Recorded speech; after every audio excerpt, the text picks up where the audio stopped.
वंदे मातरम का मतलब क्या है? वंदे मातरम का मतलब है मातृभूमि की वंदना।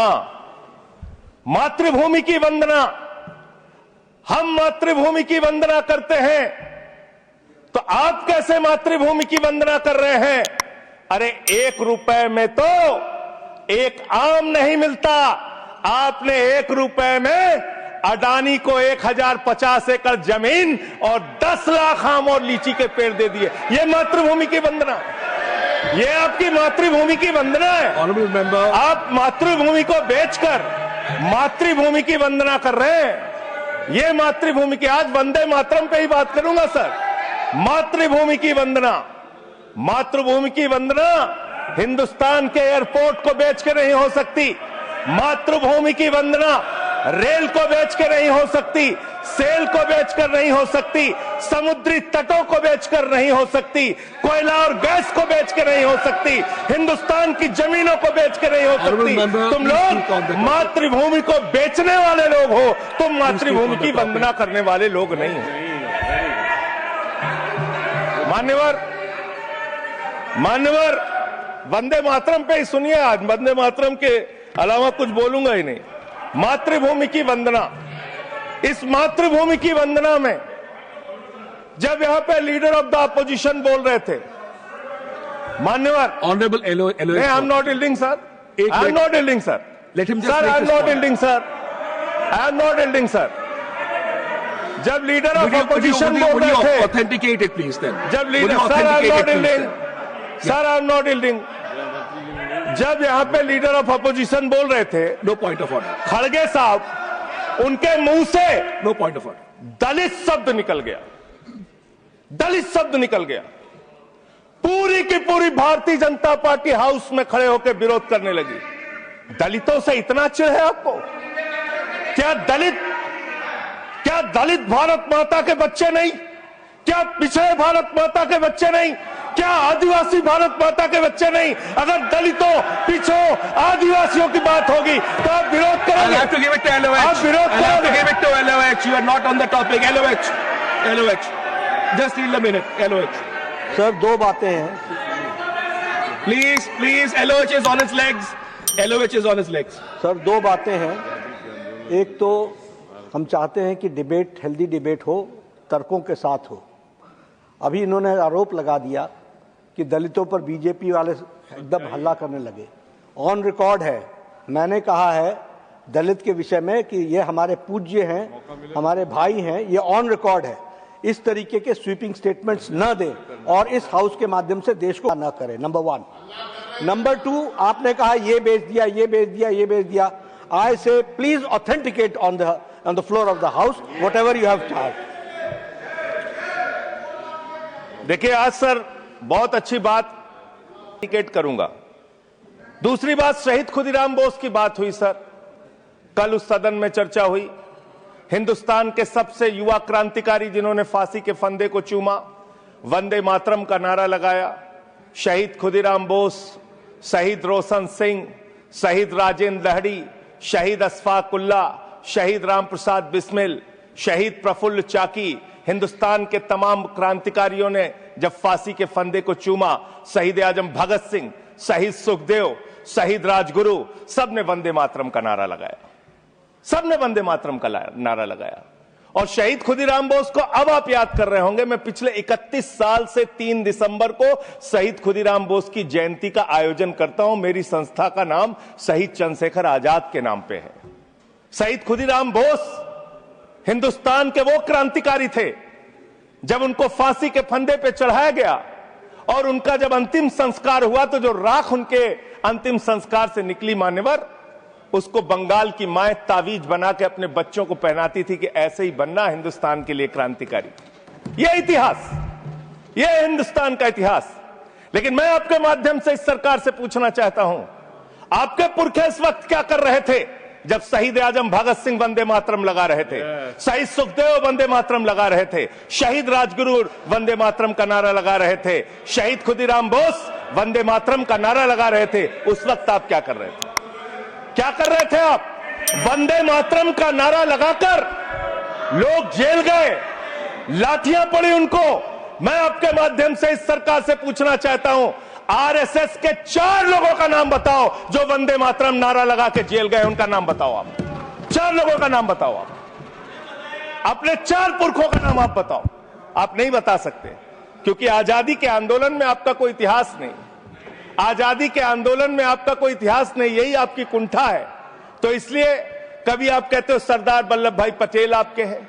अरे भैया, सरदार वल्लभ भाई पटेल ने आरएसएस के ऊपर बैन लगाया था, यह रिकॉर्डेड हिस्ट्री है। और जब 18 महीने जेल में रखा गया आरएसएस के लोगों को राष्ट्रपिता महात्मा गांधी की हत्या के अपराध में, जब उनको छोड़ा गया, बैन हटाया गया, तो उसमें शर्त लगाई कि आप राष्ट्रीय ध्वज को मानेंगे, यानी कि आप तिरंगे झंडे को भी नहीं मानते थे। आपने 52 साल तक हिंदुस्तान का तिरंगा झंडा आरएसएस के मुख्यालय पे नहीं फहराया सर, नहीं फहराया। और 3 लोगों ने आरएसएस के मुख्यालय पर जब ये झंडा फहराया, उन तीनों के नाम मैं पढ़ रहा हूं, विजय, उन्मत, दिलीप, इन तीनों लोगों के खिलाफ आरएसएस ने एफआईआर दर्ज कराई। किस अपराध में? कि हमारे दफ्तर में तिरंगा क्यों फहरा दिया। और कितने साल तक मुकदमा लड़े? 13 साल तक मुकदमा लड़े। यह है आपकी असलियत। आप तिरंगे का विरोध करते हैं, भारत के राष्ट्रीय ध्वज का विरोध करते हैं। जो लोग तिरंगे और राष्ट्रीय ध्वज का विरोध कर सकते हैं, वो भारत माता के सच्चे सपूत नहीं है, वो नहीं है हमारे निगाह में। और मैं आपको बताता हूं सर, ये है 28 दिसंबर 1949 का ऑर्गेनाइजर पत्र। इसको भी रखूंगा क्योंकि आज गृह मंत्री जी और लीडर ऑफ द हाउस दोनों कह के गए रिकॉर्ड पे सारी चीजें आनी चाहिए, इसको रिकॉर्ड पे रखना चाहिए। इतिहास देश को पता चलना चाहिए, किन लोगों ने देश के साथ गद्दारी की, किन लोगों ने तिरंगे का विरोध किया, किन लोगों ने राष्ट्रगान का विरोध किया। आपको ये पढ़ के सुनाना चाहता हूं, ये ऑर्गेनाइजर है, क्या लिख रहा है। What is the moral sanction behind government's choice of Jan Gana Man, except that it can be made an item of entertainment?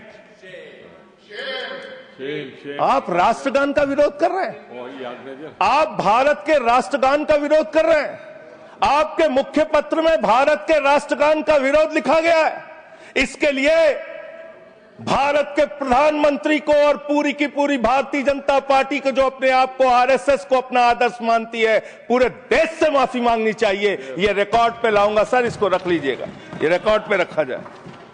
मान्यवर, फिर से बोल दे रहा हूं, 28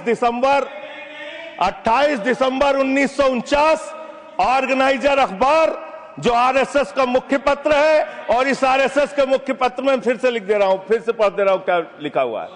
What is the moral sanction behind government's choice of Jan Gana Man? Unnecessarily it'll get provoked. It can be made an item of entertainment. Please continue. ये लिखा Sanjay ji unnecessarily provoke. Continue. अच्छा sir, मैं आपसे ये कहना चाहता हूं कि आपने तिरंगे का विरोध किया, राष्ट्रगान का विरोध किया, वंदे मातरम आपने लगाया नहीं कभी। कोई आपका व्यक्ति देश की आजादी के आंदोलन में जेल नहीं गया कभी। आपने कोई देश के लिए, हमारे यहां अवधि में कहावत है, नाखून कटाए कि शहीद ना बना भैया। तू तो नाखूनों नहीं कटाया भैया, बिना नाखून कटाए शहीद बना चाहता है, बिना नाखून कटाए शहीद। ऐसे काम नहीं चलेगा सर। जिन्ना का भी जिक्र कल दूसरे सदन में हुआ, प्रधानमंत्री जी ने जिक्र किया। जिन्ना के साथ आपके कितने गहरे और मधुर संबंध थे, क्या इस देश के लोगों को पता है? नहीं पता, मैं बताता हूं। Shyama Prasad Mukherjee ji, Fazlul this Quit India Movement will fail, ये चिट्ठी लिखी है। आपने भारत छोड़ो आंदोलन के खिलाफ आपके नेता, जनसंघ के पहले राष्ट्रीय अध्यक्ष और तत्कालीन गवर्नमेंट में जो वित्त मंत्री थे, उन्होंने चिट्ठी लिखी अंग्रेज गवर्नर को और कहा कि भारत छोड़ो आंदोलन, जो हिंदुस्तान के क्रांतिकारियों का आंदोलन था, जो देश की आजादी का आंदोलन था, वो आंदोलन कुचल देना चाहिए, खत्म कर देना चाहिए। ये है रिकॉर्डेड हिस्ट्री आपकी, ये आपको, आपके बारे में पूरे देश को पता रहना चाहिए।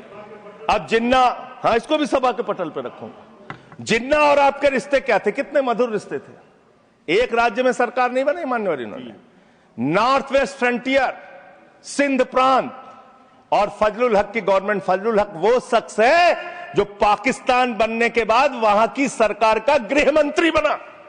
आपके रिश्ते उन लोगों के साथ थे, ये देश को पता होना चाहिए। इसलिए आप किसी को भी देशभक्ति का प्रमाण पत्र बांटने का काम मत कीजिए। आप वंदे मातरम लगाने का काम कर रहे हैं और देश की सुरक्षा के साथ खिलवाड़ कर रहे हैं। आप भारत की सेना को 4 साल के अग्निवीर पे लेके आ गए, जो हिंदुस्तान की सीमा की सुरक्षा करने वाले हैं, जो वंदे मातरम का नारा लगाते हैं हमारे जवान, हमारे सैनिक, जो -50 डिग्री टेम्परेचर में सियाचिन में और +50 डिग्री टेम्परेचर में जैसलमेर में भारत की सीमाओं की रक्षा करते हैं, इस मातृभूमि की रक्षा करते हैं। उनके पीठ में छुरा मारने का काम आपने किया, उनकी नौकरी 4 साल की कर दी अग्निवीर की।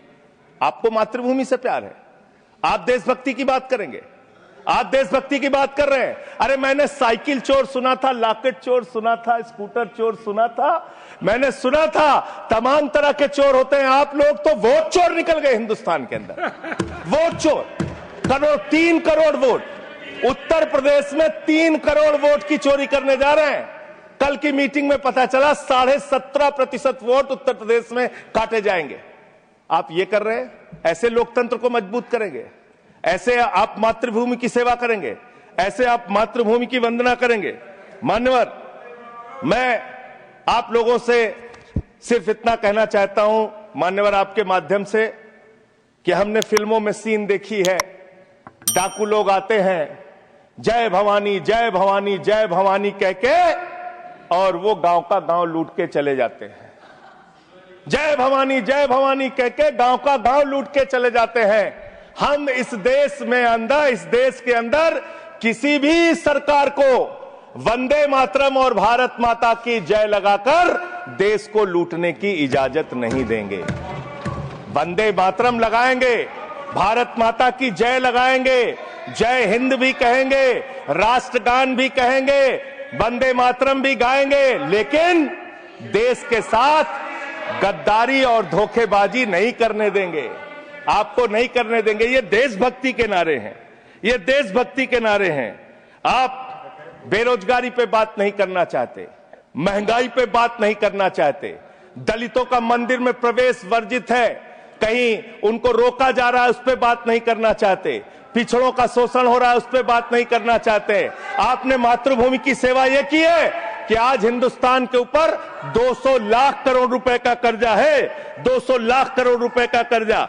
आपने हिंदुस्तान को आज इस स्तर पे पहुंचाने का काम किया है। और दूसरी बात मैं पूछना चाहता हूं आपके माध्यम से मान्यवर, इस देश में मजदूर भी हैं, किसान भी हैं, आदिवासी भी हैं, दलित भी हैं, पिछड़े भी हैं, सवर्ण भी हैं, सब में अनपढ़ है, सब में भारी संख्या है जो पढ़े लिखे नहीं है, जिनको संस्कृत का ज्ञान नहीं है, जो नहीं पढ़ सकते वंदे मातरम। तो आप उनको कह रहे हैं कि वो देशभक्त नहीं है। मैं आपके माध्यम से कहना चाहता हूं, वो देश को लूटने वाले अडानी जैसे पूंजीपतियों से ज्यादा बड़े देशभक्त हैं, जो अपने बच्चों के लिए श्रम करते हैं, मजदूरी करते हैं, कुली का काम करते हैं और अपने बच्चों का पेट भी पालते हैं, देश की भी सेवा करते। बिहार में काट दिए, वहां कितने घुसपैठिए मिले आपको? अरे भाई, ये भी मातृभूमि की बात हो रही है। आप लोग चाहते हैं बांग्लादेशी यहां पे आ जाएं, मातृभूमि की सुरक्षा को खतरा हो जाए? आपको तो चिंता वही है ना, वही तो बात कर रहा हूं। कितने बांग्लादेशी घुसपैठिया मिले? कितने बांग्लादेशी घुसपैठिया मिले? कितने बांग्लादेशी घुसपैठिया मिले? मात्र 315, जिसमें नेपाल के बाकी लोग सिर्फ 78 मुसलमान मिले। वहां 80 लाख लोगों के आपने वोट काट दिए। अब आप कह रहे हैं उनको डिटेंशन सेंटर में रखेंगे, उनको डिटेंशन सेंटर में आप रखेंगे जो हिंदू हैं, जिनके जो पूर्व आईएएस हैं। आप इस देश का सिर्फ माहौल बिगाड़ना चाहते हैं। आप इस देश को सिर्फ नकली नारों के पीछे सिर्फ आप अपने आप को छिपाना चाहते हैं। वंदे मातरम देशभक्ति का नारा है, भारत माता की जय देशभक्ति का। हां, दिल्ली में तो काटोगे ही आप, ठीक ही कह रहे हो, पहले से ही नियत बता दिया। दिल्ली की हालत तो कर दी आपने। अरे इसमें क्या लिखा हुआ है? इसमें क्या लिखा हुआ है? सुजलाम सुफलाम सुजलाम सुफलाम शुद्ध जल शुद्ध फल और मधुर वाणी। मधुर वाणी, मधुर वाणी कौन बोल रहा है? देश के प्रधानमंत्री मधुर वाणी बोल रहे हैं। मुजरा जैसे शब्दों, अरे भाई इसी वंदे मातरम की सेकंड्स रह गए सर, वंदे मातरम की तो बात कर रहा हूं, हमारे पास और टाइम है सर, टाइम है सर। सर मधुर वाणी, मधुर वाणी, मधुर वाणी, सर जहरीली हवा और जहरीला पानी दिल्ली में दे रहे हैं। हमारे पूर्वांचल के भाइयों के ऊपर बुलडोजर चला रहे हैं। सर मेरे टाइम में से काट लीजिएगा, पार्टी टाइम में से काट लीजिएगा, प्लीज पार्टी टाइम में से काट लीजिएगा। सर हमारी पार्टी का टाइम 24 मिनट है। प्लीज वन सेकेंड दिल्ली को, संजय जी दिल्ली को आप 1 सेकेंड ऑनरेबल मेंबर्स 1 सेकेंड शांत हो जाओ। माननीय संजय जी कंक्लूड करिए, आपका समय खत्म हो रहा है। सर 24 मिनट मेरा टाइम है, प्लीज। मैं अपने माननीय Neeraj ji please he is concluding, please conclude 10 second sir, please conclude. आपका समय समाप्त हो गया। सर मेरी पार्टी का समय 24 मिनट है। ठीक है, मेरी पार्टी का समय 24 मिनट है। और कोई स्पीकर नहीं है आपके? स्पीकर एक और है, उनमें से आप काट लीजिएगा समय, मैं कह रहा हूं ना। हाँ, ये हमारा अधिकार है, पार्टी का अधिकार है। तो मान्यवर 10 महीने में आपने दिल्ली की वो हालत कर दी, जहरीली हवा यहां पर आने लगी। दिल्ली को आपने दुनिया का सबसे प्रदूषित शहर बना दिया। बच्चों शांत हो जाओ, बच्चों शांत, बच्चों हल्ला मत करो, शांत हो जाओ। अरे मैं एक मुख्यमंत्री इन्होंने बनाया है, कंक्लूड करिए सर। एक मुख्यमंत्री बनाया इन्होंने, प्लीज। खत्म कर रहा हूं, प्लीज। एक मुख्यमंत्री बनाया है जिसको ये नहीं मालूम कि AQI होता क्या है। कंक्लूड करिए। वो टेम्परेचर बता रही है, ये हालत है। तो इसलिए मैं अंत में इन्हीं लाइनों के साथ कि पहले ये तय करो कि वफादार कौन है। ये वक्त तय करेगा कि गद्दार कौन है। ये वक्त तय करेगा कि गद्दार कौन है। पहले ये तय करो कि वफादार कौन है। ये वक्त तय करेगा कि गद्दार कौन है। वंदे वंदे थैंक यू, वंदे वंदे वंदे वंदे वंदे वंदे। कोई बीजेपी वाला वंदे मातरम नहीं लगाया सर। Thank you.